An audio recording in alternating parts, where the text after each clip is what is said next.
नमस्कार दोस्तों, स्वागत है आप सबका आपके अपने YouTube चैनल इलेक्ट्रॉनिक ईडीयू में।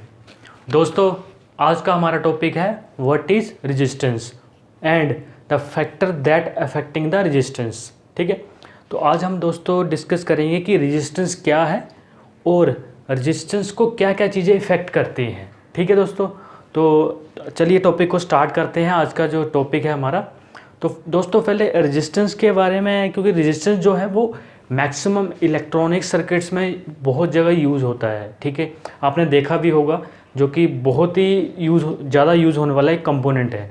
तो उसके बारे में आज हम आपको एक बार बताएंगे कि एक्चुअल में जो रेजिस्टेंस है वो क्या है। तो आप अगर मतलब गूगल पे या कहीं डिक्शनरी में देखेंगे तो रेजिस्टेंस का जो मीनिंग है वो है अवरोध। ठीक है, उसको हम अवरोध भी बोलते हैं। ठीक है, हिंदी में। ठीक है, तो डेफिनेशन पे हम चलें कि रेजिस्टेंस की एक्चुअल में डेफिनेशन क्या होती है। Resistance is defined as the property of any material to resist the flow of electrons और चार्जेस। ठीक है, और सिंपल में हम ये भी कह सकते हैं ये किसी भी मतलब मटेरियल की जो है एक प्रॉपर्टी है जिसके ज़रिए वो किसी भी चार्ज या इलेक्ट्रॉन को अपने में से पास होने को मतलब रेजिस्ट करता है या अवरोध पैदा करता है, उसको अपने में से पास होने, मतलब उसको अपने में से पास नहीं होने देता है। तो इसके ऊपर हम दोस्तों एक एग्जांपल आपको मैं बता देता हूँ। आप एक सिंपल सा एग्जांपल लीजिए कि एक्चुअल में रेजिस्टेंस का जो है वो कैसे रेजिस्टेंस होता है। ठीक है, एक्चुअल में हम रेजिस्टेंस की डेफिनेशन को आपको एक एग्जांपल के तौर पे समझाते हैं। तो आप एक एग्जांपल ले लीजिए कि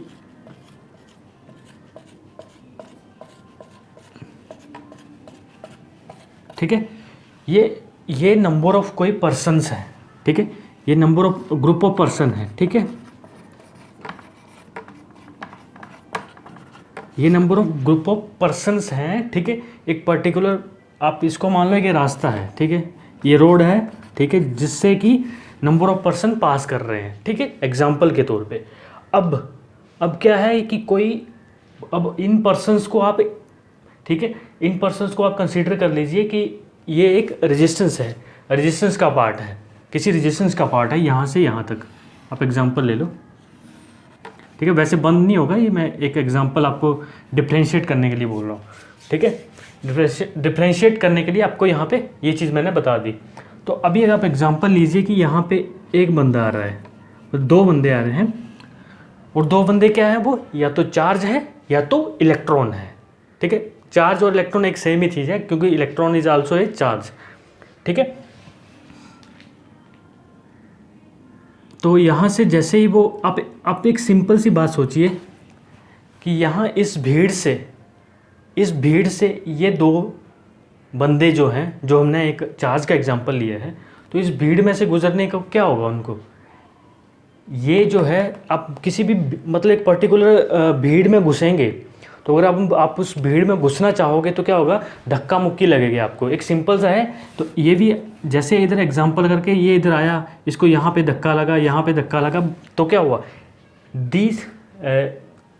अवरोध हुआ, ये चीज़ आ गई, रेजिस्टेंस आ गया। यहाँ से इस पर्सन को यहाँ जाने में, इस भीड़ में से यहाँ आपका डेस्टिनेशन है, एग्जाम्पल ले लो, तो आपको यहाँ से यहाँ पहुँचने में क्या है, बीच में कुछ अवरोध आ रहा है। ठीक है, यहाँ से इस पर्सन को मान लो, एग्जांपल ले लो, ये यहाँ पहुँच गया। ठीक है, तो यहाँ से इसको यहाँ पहुँचने में क्या हुआ, रेजिस्टेंस लगा। The resistance is offered by जो यहाँ पे एक्चुअल में पर्सन चले हुए हैं। ठीक है, मतलब जो चार्जेस हैं, जो क्योंकि रेजिस्टेंस में भी कुछ ना कुछ चार्जेस होंगे। ठीक है, उनकी वजह से ये यहाँ पे पहुँच रहा हो। तो द एक्चुअल जो अवरोध है या रेजिस्टेंस है, वो उसका डेफिनेशन के अकॉर्डिंग चले एग्जाम्पल के तौर पर, तो ये है। ठीक है, तो अब हम अपना डेफिनेशन के साथ इस चीज़ को मैच करके देखते हैं। The resistance is a property of material, ठीक है, टू रेजिस्ट। इसको क्या किया, जो यहाँ पहुँच गया उसको क्या किया, इन्होंने रेजिस्ट किया। और मतलब एग्जांपल हम चार्ज कर लें, to resist the flow of charge, तो इस चार्ज को रेजिस्ट किया। ठीक है, तो ये एक पर्टिकुलर डेफिनेशन हो गया रेजिस्टेंस का। ठीक है, जो कि हमने आपको एग्जांपल के तौर पे यहाँ पे समझा दिया है। ठीक है, तो हाँ, आई थिंक यहाँ तक आपको मतलब दिमाग में पड़ गया होगा कि एक्चुअल में रेजिस्टेंस होता क्या है और उसकी डेफिनेशन क्या है, ठीक है। फिर भी मैं आपको एक बार फिर से डेफिनेशन का एंड में एक बार ब्रीफ जरूर दे दूँगा कि एक्चुअल में रेजिस्टेंस का डेफिनेशन जो है, अगर आपको फिर भी समझ नहीं आया तो एक लास्ट में ब्रीफ जरूर दूंगा मैं, ठीक है। और दूसरे केस में हम चलते हैं कि एक्चुअल में जो रेजिस्टेंस है उसकी क्या बोलते हैं, यूनिट्स क्या होते हैं, ठीक है। यूनिट्स ऑफ रेजिस्टेंस,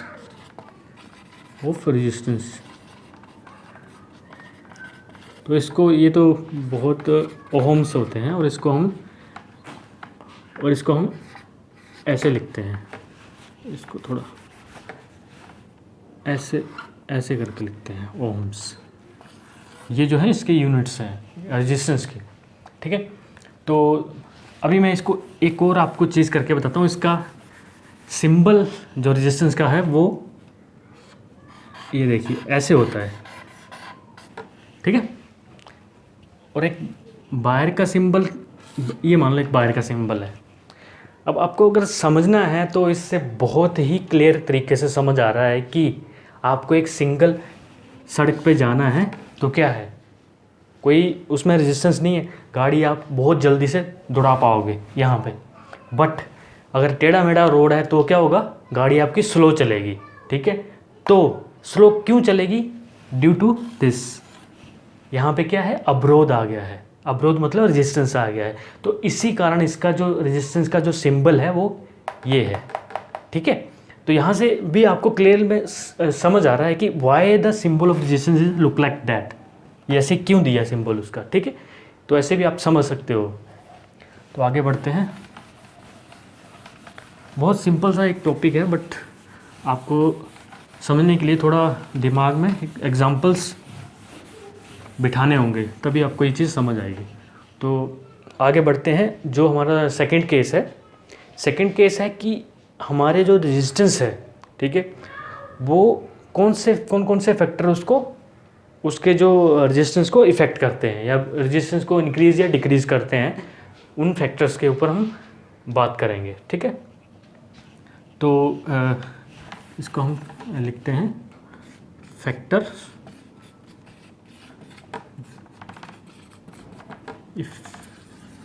इफेक्टिंग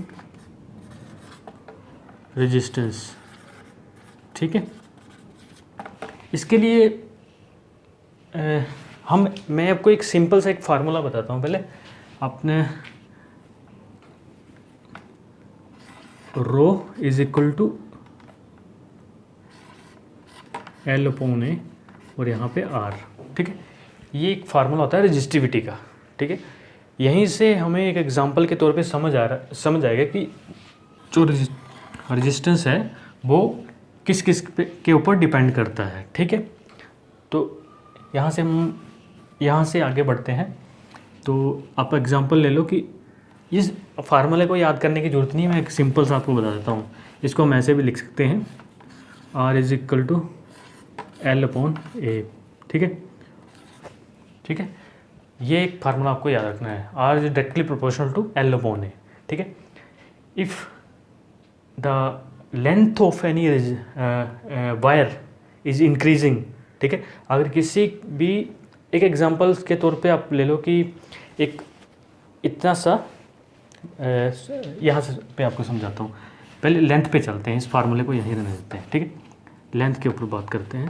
आप एग्जांपल ले लो कि इतना सा वायर है एक, ठीक है, इतना सा वायर है और इसका जो रेजिस्टेंस है वो 1 ओम है, ठीक है। प्रैक्टिकली भी आप देखेंगे तो ये चीज़ होगी, ठीक है। ये 1 ओम है। अगर मैं इस वायर की लेंथ यहाँ से यहाँ तक बढ़ा दूंगा तो क्या होगा, इतना मेरा पार्ट इंक्लूड होगा, ठीक है। तो यहाँ पे भी क्या होगा, ठीक है, ये भी पार्ट कुछ रेजिस्टेंस ऑफर कर रहा होगा, ठीक है। और ये भी पार्ट कुछ रेजिस्टेंस ऑफर कर रहा होगा, क्योंकि इसमें भी क्या है, वही पर्सन्स वाला एग्जांपल या चार्जेस वाला एग्जांपल। यहाँ पे भी कुछ एटम्स और आयंस रहेंगे और यहाँ पे भी कुछ एटम्स और आयन रहेंगे।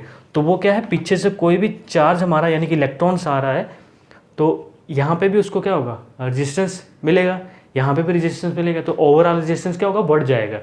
तो ठीक है, with increase in length the resistance is always increasing. ये दिमाग में आपको ये फार्मूला याद कर लेंगे तो समझ में आ जाएगा। सिंपल के लिए है, अगर समझना है तो मैं उस और तरीके से आपको समझा देता हूँ। अगर अभी भी आपको समझ नहीं आया, एक एग्जांपल ले लो, मैं वही एग्जांपल रिपीट कर रहा हूँ। यहाँ पे आप मान लो एटम्स और आयंस है, ठीक है, और यहाँ से मेरा इलेक्ट्रॉन है, ठीक है, इसका मैंने 1 ओम ले लिया, ठीक है, 1 ओम ले लिया, और यहाँ से मतलब कि इतने लेंथ पे इसकी लेंथ मैंने L मान लिया, ठीक है, इतनी लेंथ पे मेरा 1 ओम रेजिस्टेंस लग रहा है, क्योंकि यहाँ पे कम आयंस हैं या एटम्स हैं, ठीक है। और जैसे ही मेरा ये मैंने लेंथ डबल कर दिया तो क्या हुआ, यहाँ तक तो यहाँ तक जो मेरे आयंस हैं वो इसके बराबर हैं, तो यहाँ तक मैं मान सकता हूँ कि इसका 1 ओम है। बट अब लेंथ इसकी मैंने बढ़ा दी है, तो यहाँ पे भी तो आयंस हैं या एटम्स हैं, जो कि वो भी इस इलेक्ट्रॉन को क्या करेंगे, इस इलेक्ट्रॉन को रेजिस्टेंस ऑफर करेंगे। तो ओवरऑल रेजिस्टेंस मेरा क्या हो जाएगा, मान लो कि एग्जांपल ले लो कि यहाँ पे भी 1 ओम है, तो ओवरऑल रेजिस्टेंस मेरा डबल हो जाएगा, 1 + 1 2 ओम हो जाएगा। तो यहाँ से क्या लगता है कि लेंथ अगर मेरी बढ़ रही है, मतलब इसको L प्लस समथिंग रख लो, L + 1 रख लो, मतलब लेंथ यहाँ से बढ़ गई है, तो मेरा रेजिस्टेंस क्या हुआ, रेजिस्टेंस भी बढ़ गया है। With increase in length resistance is increasing, ठीक है। यहाँ तक आपको समझ आ गया होगा। अब मैं इसी के ऊपर चलता हूँ, और एरिया के केस में, ठीक है, अगर हम एरिया किसी कंडक्टर का बढ़ाएंगे, ठीक है, तो एरिया बढ़ेगा तो क्या होगा, इसका मैं आपको एक बहुत बड़ी एग्जांपल देता हूँ। एक आप एग्जांपल ले लो ये, ठीक है, इस टाइम एरिया क्या है, कम है। एक एग्जांपल ले लो, यहाँ से ऑलरेडी मतलब इलेक्ट्रॉन्स मतलब एटम्स और आयंस इसमें प्रेजेंट है, तो जैसे ही ये इलेक्ट्रॉन अंदर घुसेगा तो क्या उसको क्या है, इनकमिंग जो डाया है वो क्या मिल रहा है, रास्ता क्या है, छोटा मिल रहा है, ठीक है। तो क्या होगा, रेजिस्टेंस ज़्यादा होगा। देखो, if area is small resistance is high, ठीक है। अब एरिया स्मॉल है, अब सेम केस ले लो कि रास्ता बड़ा है, ठीक है, एरिया ज़्यादा है इनकमिंग, तो क्या होगा, ऑब्वियस सी बात है, रेजिस्टेंस कम हो जाएगा, ठीक है, रेजिस्टेंस हमारा कम हो जाएगा, और एरिया तो ऑलरेडी जो बड़ा हुआ है, ठीक है। तो यहाँ ये सिंपल सा है, इसमें ये फार्मूला अगर आपको याद हो गया तो आप डेफिनेटली इसको अपने दिमाग में घुसा पाओगे। एग्जाम्पल्स को भी लेके चलना है। तो यहाँ से क्या हुआ, एरिया कम था, ठीक है, एरिया कम था तो रेजिस्टेंस क्या था, ज़्यादा है, ठीक है, रेजिस्टेंस हो गया ज़्यादा है, ठीक है, एरिया ज़्यादा है तो रेजिस्टेंस क्या होगा, कम, मतलब अंदर इनकमिंग डाया ज़्यादा हो गया, मतलब एरिया ज़्यादा हो गया, तो इलेक्ट्रॉन को जगह ज़्यादा मिलेगी अंदर घुसने में, वो घुसेगा, फ्रीली घुसेगा, तो रेजिस्टेंस क्या हो जाएगा, कम हो जाएगा विद इंक्रीज इन एरिया, ठीक है। यहाँ तक आपको क्लियर हो गया होगा। 2 फैक्टर्स मैंने बता दिया आपको, length of conductor and area of conductor that affecting the resistance, ठीक है दोस्तों। अब हम और भी इसमें फैक्टर जो है वो इफेक्ट कर सकते हैं रेजिस्टेंस को, ठीक है, मतलब जो मेनली है वो ये 2 हैं। एक चीज़ और इफेक्ट करती है जो है टेम्परेचर, ठीक है, जो टेम्परेचर होता है वो भी हमारा जो है रेजिस्टेंस को इफेक्ट करता है, ठीक है, with depending upon the semiconductor के केस में अलग केस आता है, कंडक्टर के केस में अलग आता है, ठीक है। और तो उसको हम बाइटर ना डिस्कस करके मैं आपको एक सिंपल, क्योंकि वो हम आगे सेमीकंडक्टर्स जब पढ़ेंगे तो उस केस में भी पढ़ेंगे कि जो हमारा रेजिस्टेंस है इन case of conductors and semiconductor, वो विद इंक्रीज इन टेम्परेचर उसका क्या इफेक्ट होता है, ठीक है। तो एक मैं सिंपल से आपको बता देता हूँ अभी कि टेम्परेचर के कारण मेरा रेजिस्टेंस में क्या फ़र्क पड़ता है, ठीक है। तीसरा फैक्टर क्या है, टेम्परेचर, ठीक है। फर्स्ट ऑफ ऑल मैं इसको थोड़ा डीपली नहीं आपको बताऊंगा क्योंकि आपको अभी इतना समझ में नहीं आएगा। फर्स्ट ऑफ ऑल हम एक सिंपल सा ब्रीफ दे देता हूँ आपको कि इन केस ऑफ कंडक्टर, अगर कंडक्टर है, ठीक है, कंडक्टर के केस में with increase in temperature increase in temperature, with increase in temperature क्या होगा, हमारा रेजिस्टेंस बढ़ेगा। ठीक है, रेजिस्टेंस बढ़ेगा। क्यों बढ़ेगा? आप एक एग्जांपल ले लो कि अगर आप अपने इसमें ना, मतलब आपको समझना पड़ेगा। अगर आपको आइडिया है, मतलब किसी को डाउट रह जाएगा तो मेरे से दोबारा पूछ लेना। एग्जांपल ले लो आप, एक यहाँ से इलेक्ट्रॉन्स पास कर रहे हैं, ठीक है, पास कर रहे हैं इलेक्ट्रॉन्स, और इसमें एटम्स, आयंस, मतलब बहुत वाइडर स्ट्रक्चर लें किसी चीज़ का या किसी मटेरियल का, तो उसमें इलेक्ट्रॉन्स होंगे, आपके फ्री इलेक्ट्रॉन्स भी होंगे जो करंट मूव कर रहा है, उसमें एटम्स होंगे, ठीक है, आयंस भी होंगे। तो जैसे जैसे कि हमारा कंडक्टर का टेम्परेचर इंक्रीज करता जाएगा, ठीक है, तो क्या होगा, हाई टेम्परेचर पे क्या होगा, ये आपस में, मतलब क्या है, आप उस एग्जांपल को लेके चलो कि यहाँ पे नंबर ऑफ पर्सन्स हैं, वो आपस में क्या करने लग पड़े, लड़ने लग पड़े, धक्का मुक्की करने लग पड़े। ठीक है, वो धक्का मुक्की करेंगे तो पीछे से जो इलेक्ट्रॉन्स हैं, आगे यहाँ पे बहुत धक्का मुक्की हो रही है, तो विद इंक्रीज इन टेम्परेचर क्या होगा, ये धक्का मुक्की बढ़ जाएगी। ठीक है, तो इलेक्ट्रॉन को आगे जाने में दिक्कत होगी। ठीक है, इलेक्ट्रॉन को आगे जाने में दिक्कत होगी, इसलिए with increase in temperature in case of conductor, ठीक है, the resistance of material is increasing due to क्या, ड्यू टू द कोलिजन हो जाता है। जैसे जैसे टेम्परेचर इंक्रीज करेंगे वो क्या है, अपने प्लेन में वाइब्रेट करना स्टार्ट कर देते हैं। जो भी इलेक्ट्रॉन्स हैं, वो इलेक्ट्रॉन्स हैं, एटम्स हैं, आयंस हैं, वो क्या करेंगे, अपने बीच में क्या करेंगे, जितने भी इलेक्ट्रॉन्स को है वो पास करने नहीं देंगे। ठीक है, क्योंकि टेम्परेचर इंक्रीज कर गया है, तो वहाँ पे क्या है, हमारा यहाँ इनके और इनके बीच में, जैसे मैंने वो पर्सन्स का आपको एग्जांपल दिया है सिंपल सा, जो शुरू में दिया था रेजिस्टेंस का, वो सेम ही यहाँ पे अप्लाई हो जाता है। कि यहाँ पे आप एक सिंपल सा केस लेके चले कि आप एक रोड में जा रहे हैं, वहाँ पे मतलब नंबर ऑफ पर्सन्स आपस में क्या है, लड़ रहे हैं। ठीक है, तो जैसे ही लड़ रहे हैं तो आपको, आप मान लो कि ये इलेक्ट्रॉन आप हो, तो इलेक्ट्रॉन क्या है, वहाँ अंदर घुसने में उसको दिक्कत होगी। ठीक है, तो विद इंक्रीज इन टेम्परेचर, ठीक है, the conductors resistance is always increasing. ठीक है, कंडक्टर के केस में। ठीक है, यहाँ तक आपको क्लियर हुआ होगा। इसके आगे हम रेजिस्टेंस का एक्चुअल जो है वो एक क्वेश्चन भी डिस्कस करेंगे इस वीडियो, जो नेक्स्ट वीडियो आएगा हमारा। अभी दूसरा केस ले लेते हैं, इन केस ऑफ सेमीकंडक्टर्स। तो सेमीकंडक्टर के केस में उल्टा होता है। ठीक है, कंडक्टर सेमीकंडक्टर के केस में with increase in temperature, with in case of semiconductors with increase in temperature the resistance is always decreasing. Decrease क्यों करता है, क्योंकि सेमीकंडक्टर में एग्जांपल ले लो आप,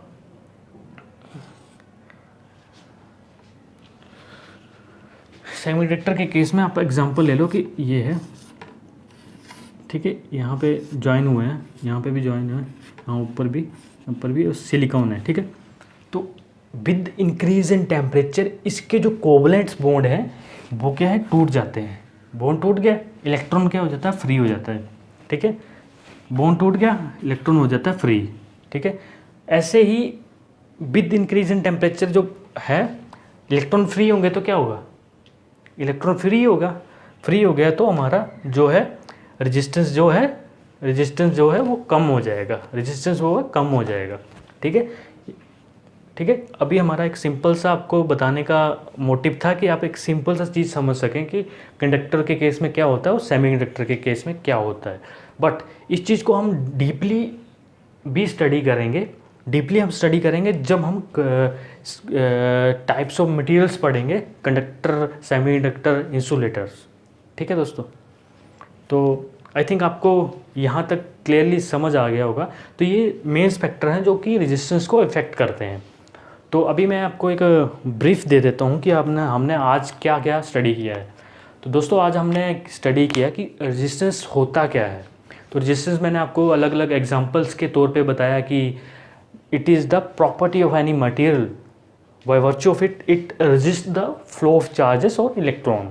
ठीक है, और इसका मैंने अलग अलग आपको एग्जांपल्स भी दिए। ठीक है, और सेकंड केस था हमारा factor that affecting the resistance. उस केस में हमने क्या किया, हमने डिस्कस किया कि with increase in length of the conductor the resistance of material is increasing. ठीक है, लेंथ बढ़ाने से हमारा जो है रेजिस्टेंस हमेशा इंक्रीज करेगा। और एरिया के केस में एरिया जैसे बढ़ेगा, ठीक है, तो वैसे ही हमारा रेजिस्टेंस कम होगा। ठीक है, और वाइस एंड वर्सा दोनों केसेस में। तो ये हमारे सिंपल एग्जांपल है। उसके बाद टेम्परेचर का केस लिया हमने। टेम्परेचर कंडक्टर में क्या होता है, टेम्परेचर हमेशा इंक्रीज करने से हमारा रेजिस्टेंस बढ़ता है। ठीक है, और सेमीकंडक्टर के केस में with increase in temperature resistance is always decreasing due to breakage of covalent bonds. ठीक है, ब्रेक ओवर वोल्टेज उनका अचीव हो जाता है। ये हम आगे भी डिस्कस करेंगे दोस्तों। तो हमारा एक जो आज का मोटिव था कि आपको रेजिस्टेंस के बारे में थोड़ा मतलब ब्रीफ करवाना और आपको समझना कि एक्चुअल में रेजिस्टेंस होता क्या है। तो दोस्तों आई थिंक दोस्तों आपको ये टॉपिक समझ में आ गया होगा। अगर फिर भी किसी का कोई डाउट है या कुछ उसको समझ में नहीं आया है तो हमें वो कमेंट सेक्शन में बता सकता है कि हम मेरा ये टॉपिक जो है यहाँ पे मुझे कुछ डाउट है, तो हम क्लियर ज़रूर करेंगे। और दोस्तों आप हमारी वेबसाइट पे जाके भी देख सकते हैं, हमने ऐसे ही टॉपिक कवर किए हुए हैं वहाँ पे।